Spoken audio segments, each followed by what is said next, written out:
हाँ जी, अस्सलाम वालेकुम। ये आर्टिकल है डॉ न्यूज़पेपर में 10 अप्रैल 2020 को ये पब्लिश हुआ है। जैसा कि आप देख रहे हैं कि इसका टाइटल है यमन ट्रूस। ट्रूस का मीनिंग होता है कि आर्जी तौर पे सुलह होना, यानी कंप्लीट सुलह नहीं हुई, जंग जारी है लेकिन थोड़ी सी देर के लिए सुलह हुई। इस आर्टिकल को डिस्कस करने से पहले थोड़ा सा हम यमन को डिस्कस कर लेते हैं कि इसकी हिस्ट्री क्या है। यमन जो है ये मिडल ईस्ट कंट्री इसमें से है, यानी कि जिनको हम गल्फ़ कंट्रीज़ कहते हैं उन्हीं में इसका भी शुमार होता है। यमन का जो कैपिटल है वो सना है और यमन में 2015 में एक सिविल वार स्टार्ट हुआ था प्रेसिडेंट और उसके उधर की मिलिट्री चीफ के दरमियान में। तो मैं थोड़ा सा इसको सम अप करूँ कि प्रेसिडेंट चाह रहा था कि उसका जो सन है वो as a chief of military appoint हो जाए, लेकिन जो मिलिट्री चीफ है वो ये नहीं चाह रहे थे। वो चाहते थे कि नहीं, इस तरह का कुछ भी ना हो, यानी स्टेबिलिटी रहे कंट्री के अंदर। लेकिन प्रेसिडेंट इस बात पे तुले हुए थे। इन्हीं दरमियान जो है वो सिविल वार स्टार्ट हो जाती है। एक रेबल ग्रुप जो है वो सामने आता है जिसका हेड है अब्दुल मलिक अल हौथी। तो वहाँ से ये जो हौथी ग्रुप है वो स्टार्ट होता है वो, और यहाँ तक जब काफ़ी कन्फ्लिक्ट आगे बढ़ जाता है, सिविल वार जो है वो जोश पे हो जाती है। तो उधर से ईरान जो है वो डिक्लेयर करता है कि मैं हौथी ग्रुप को सपोर्ट करूँगा, और सऊदी अरेबिया जो है वो उधर के प्रेसिडेंट जो कि 2015 में वहाँ पे प्रेसिडेंट थे अली अब्दुल्ला साले, वो उनकी सपोर्ट में आ जाते हैं। और जब सऊदी जो है वो प्रेसिडेंट की सपोर्ट करते हैं तो इस तरह से जो उनकी मिलिट्री है वो इतनी पावरफुल नहीं रहती। तो मिलिट्री चीफ जो अली मोहसिन अल अमार है, अमार के नाम से ये ज़्यादा फेमस है, तो वो भी हाउथीज़ के साथ मिल जाते हैं, तो उनको सपोर्ट करने लग जाते हैं। तो ये ग्रुप जो है ये काफ़ी बढ़ जाता है। अब ईरान या सऊदीया का क्या फ़ायदा है, क्योंकि दोनों ये चाहते हैं कि वो मिडल ईस्ट पे कंट्रोल करें। सऊदी भी ये चाहते थे इसलिए। और बिल्कुल ईरान से तो ये कंट्री थोड़ा दूर है, दरमियान में जो है वो आपको पता है ईरान और सऊदी अरेबिया के दरमियान गल्फ़ ऑफ पर्शिया आ जाता है। उसकी वजह से थोड़ा इसको सपोर्ट करना उसके लिए इतना पॉसिबल नहीं है। लेकिन ये जो यमन है ये सऊदी अरेबिया के साउथ में है और ओमान के वेस्ट में है, तो इसलिए सऊदीया के लिए ये ज़्यादा आसान है कि वो इसको कंट्रोल कर सकता है। तो आगे इसको आर्टिकल को रीड आउट करते हैं कि राइटर ऑथर इसमें क्या बता रहे हैं। Amidst much Doom and gloom across the world, कि इस दौरान, यानी डूम एंड ग्लूम का मतलब है कि अजाब और मायूसी के दौर में, word faint flicker of hope has appeared for the impoverished and war-weary people of Yemen as 2-week unilateral ceasefire declared by Saudi-led coalition took effect on Thursday। यानी थर्सडे को जो है उनको एक उम्मीद की किरण नज़र आई है। impoverished का मतलब होता है गरीब। तो ये जो वार वेरी पीपल हैं, यानी जो हर वक्त वार के सिचुएशन में ही रहते हैं, यमन के जो लोग हैं, तो इनको जो हफ्तों के लिए सऊदी अरेबिया ने डिक्लेयर किया कि यहाँ पे सीज़ फायर है। थर्सडे की ये रिपोर्ट है। The coalition had been pummelling Yemen since March 2015। ये कोalition यानी ये जो इत्तेहादी हैं वो यमन पे जो लगातार एक पम्बलिंग सिचुएशन है। पम्बलिंग का मतलब होता है लगातार किसी चीज़ को हिट करना या मारना। तो 2015 से वो स्टार्ट है, यानी effort to drive out the Houthis Ansar Allah movement. तो सऊदीया की है कि वहाँ से हाउथी अंसार अल्लाह मूवमेंट को वो ख़त्म करना चाहते हैं। वो इनका believed to be allied with Iran, उनको ये बिलीव है कि हाउथीज़ जो हैं वो ईरान के साथ अलाइड हैं, and that control the capital Sanaa, और वो कैपिटल सना को भी कंट्रोल करना चाहते हैं।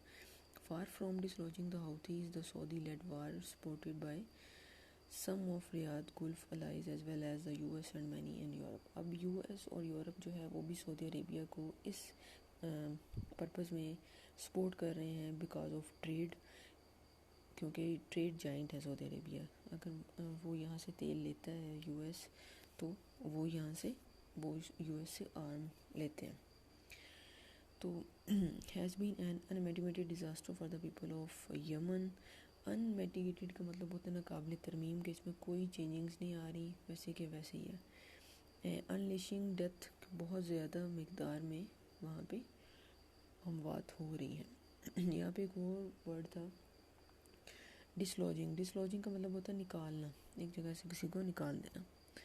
अच्छा, ये देखें, destruction and hunger upon of the world's poorest most vulnerable people, और यहाँ पे तबाही भी इन्हीं लोगों के नसीब में लिखी हुई है जो कि बहुत ज़्यादा गैर महफूज हैं। वल्नरेबल का मतलब होता है जो बहुत ज़्यादा किसी ख़तरे की जद में आ जाते हैं, जो बहुत ही गैर महफूज हैं। The truce comes after the UN appeal for cessation of hostiles. अच्छा, ट्रूस जो है यानी आर्जी तौर पे जो ये जंग बंदी है, इसकी अपील की है यूएन ने, और सेसेशन का मतलब होता है अख्ताम करना। While the Saudis said the made the move to prevent corona virus outbreak in Yemen, और सऊदीज ये कह रहे हैं कि हम जो हैं वो यमन में कोरोना वायरस की रोकथाम कर रहे हैं। As opposed to previous reckless decision, this appears to be mature move from Riyadh, as all party in Yemen specially Houthis should reciprocate. Reciprocate का मतलब होता है तबादला करना। However, Houthi spokesmen have been quoted as saying that they will continue to fight until the blockade of Yemen enforced by the coalition Ittehad has been lifted, कि तब तक वो लड़ते रहेंगे जब तक ये coalition जो है वो ख़त्म नहीं होती यमन के ख़िलाफ़, तब तक वो हाउथीज़ जो हैं वो इनके ख़िलाफ़ लड़ते रहेंगे, ये उनके स्पोक्समैन ने कहा है। Considering the miseries confronting the Yemenis people and threat COVID-19 posed to the country, Houthis should reconsider their rigid stance. अब ये है कि ये सिचुएशन जो है, ये मुश्किलात जो हैं उनको सामने रखते हुए हाउथीज़ जो हैं उनको ये सोचना चाहिए कि हम किस सख्त मुश्किल में फंसते चले जा रहे हैं। Continuing to target Saudi cities installation will surely draw a response from Riyadh. अब वो टारगेट कर रहे हैं सऊदी सिटीज़ को, तो इसका उनको फिर जो है रिस्पॉन्स रियाद को देना पड़ेगा। And the grim cycle of death in Yemen will only be prolonged. तो इसका क्या इफ़ेक्ट होगा? इसका ये इफ़ेक्ट होगा कि एक ग्रीम साइकिल, ग्रीम का मतलब होता है बहुत ही खौफनाक किस्म का, जो मौत का सर्कल है या साइकिल है, वो दोबारा से वो चला देंगे।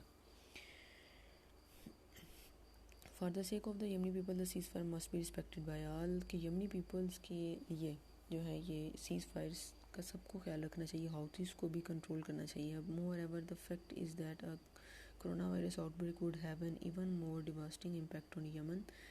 कोरोना वायरस का जो इफ़ेक्ट है हो सकता है ये ज़्यादा डिवास्टेटिंग हो, तबाह कुन हो, shattered as it has been after year of conflict, जिस तरह के ये टुकड़ों में तकसीम होता जा रहा है आफ्टर ईयर्स ऑफ कॉन्फ्लिक्ट, इतने सालों के कॉन्फ्लिक्ट की वजह से। Many in the international community have been unmoved by the plight of Yemen despite harrowing images coming out the country of malnourished children and tiny coffin. Plight का मतलब होता है ज़मानत देना, तो कोई भी इंटरनेशनल कम्युनिटी जो है वो कोई भी ज़मानत नहीं दे रही, हालांकि वहाँ से कई इमेजेस आ रही हैं, हमें पता चल रहा है कि वहाँ पे कितनी पॉवर्टी है, किस तरह लोग भूख से मर रहे हैं। However, now with the COVID-19 afford does not discriminate on national, religious, political ground, कि अब ये जो सिचुएशन है हमें ये डिस्क्रिमिनेशन जो है वो नेशनल लेवल पे या इंटरनेशनल लेवल पे नहीं रखनी चाहिए कि इनका रिलीजियस क्या है, इनका पॉलिटिकल ग्राउंड क्या है।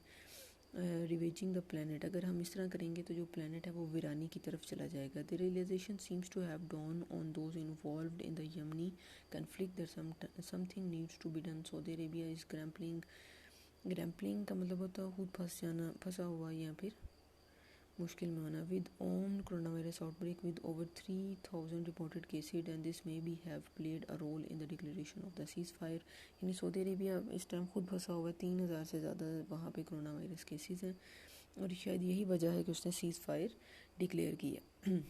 And while no cases have been reported in Yemen, और यहाँ तक यमन में कोई भी केस रिपोर्ट नहीं हुआ। One shudder to think with the situation would be in the country should a covid outbreak be confirmed as health system रेगली exist and infrastructure in the, कोई भी मतलब वहाँ पे, और शैम्बल्स कहते हैं ज़िबा खाने को। अच्छा, कोई भी वहाँ पे जो हेल्थ सिस्टम नहीं है, इंफ्रास्ट्रक्चर नहीं है, लेकिन फिर भी सिचुएशन ये है कि कोई भी कंफर्म नहीं हुआ केस।